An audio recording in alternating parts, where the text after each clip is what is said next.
This video sponsored by SPO Digital Marketing. SPO Digital Marketing given us work from home opportunity. This is mobile based part-time job. Prefer for students, homemakers and job seekers. Use your free time to earn. No fixed hours. Work at your convenience. Earn daily income with instant payout.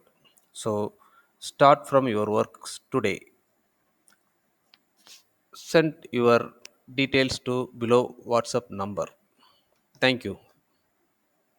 Skip பண்ணாதீங்க. பெரிய தப்பு. தினம் 300 ரூபாய் சம்பாதிக்க அரிய வாய்ப்பு. Instagram, Facebook பயன்படுத்த தெரிந்தால் போதும். Content post and content publishing மூலமா தினம் 300 ரூபாய் சம்பாதிக்கலாம். இந்த வேலை செய்ய 5 நிமிடம் போதும். Work training support, group communication support, all language customer live chat support, முக்கியமா சொந்தமா ஒரு பிசினஸ் ஸ்டார்ட் பண்ற அளவுக்கு உங்களால கற்றுக்கொள்ளவும் முடியும், சம்பாதிக்கவும் முடியும். இந்த வேலை வாய்ப்பு வழங்குவது 5 வருடத்திற்கு மேல ரன் ஆகிட்டு இருக்க நம்ம தமிழ்நாட்டு company school of business organisation private limited. மேலும் விவரங்களுக்கு டிஸ்கிரிப்ஷன்ல கொடுத்திருக்க நம்பருக்கு வாட்ஸ்அப் பண்ணுங்க.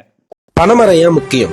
வெயில் காலம் வந்தா நொங்கு வேணும், குளிர்காலம் வந்தா கல்லு வேணும், குடிக்கிறதுக்கு நிலத்தடி நீர் வேணும், சுகரை குறைக்க பனங்கிழங்கு மாவு வேணும், சூட்டை தணிக்க பதனி வேணும், சுவையா திங்கிறதுக்கு பனவெல்லம் கருப்பட்டி வேணும், குழந்தைங்க பாலுக்கு பனச்சக்கரை வேணும், பசுமையா வாழறதுக்கு பல மரங்கள் வேணும். இது எல்லாம் வேணும். ஆனா இது எல்லாத்துக்கும் ஒரு காரணமா இருக்கிற பனைமரம் வேணும். 10 பனைமரம் ஒரு கிணற வத்த விடாது. மொத்த பனைமரம் ஒரு ஊரையே வத்த விடாது. பனையால மனுஷனுக்கு மட்டும் ஒரு வீடு, ஆனா பனைமரம் தான் பல உயிர்களுக்கு பெரு வீடு. பனைமரத்துல பறவைங்க கூடு கட்டும். கட்டின பறவைங்க பல விதைய காடா மாத்தி காட்டும். கருவேல மரமும் காடா கிடக்குது, ஆனா பனைமரமும் ஒத்தையில தவிக்குது. வாரி வாரி எடுக்கிற மண்ணெல்லாம் பணம் வேறால புடிச்சதுன்றத மறந்துட்டோம் நம்மெல்லாம். இன்னைக்கு காசு கட்டி வாங்குற ஏசி காத்து அன்னைக்கு பனைமரத்தோட ஓசி காத்து தான் ஏசி காத்து. சுனாமியை தடுக்கிறது பனைமரம் தான், சூறாவளியை தடுக்கிறதும் பனைமரம் தான். பனைமரத்தோட வளர்ச்சியை வச்சுதான் ஒரு ஊரோட வளத்தையே கணிப்பாங்க.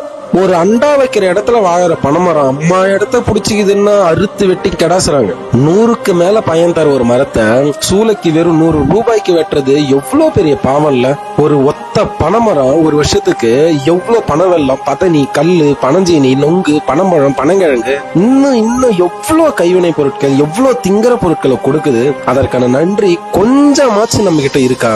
பாலைவனத்துல கூட வளர்ற பனைமரம் பாவம் இந்த தமிழ்நாட்டுல பட்டு போகுதுன்றது எவ்வளவு அவமானம். அடுத்த தலைமுறை சாக போகுதுன்றத புரிஞ்சு பனைமரம் வெறும் மரம் மட்டும் இல்ல, அது இயற்கையை கொடுத்த வரம்னு உணர்ந்து அனைவரும் சீராக்குடன் பனைமரம் நடுவோம்.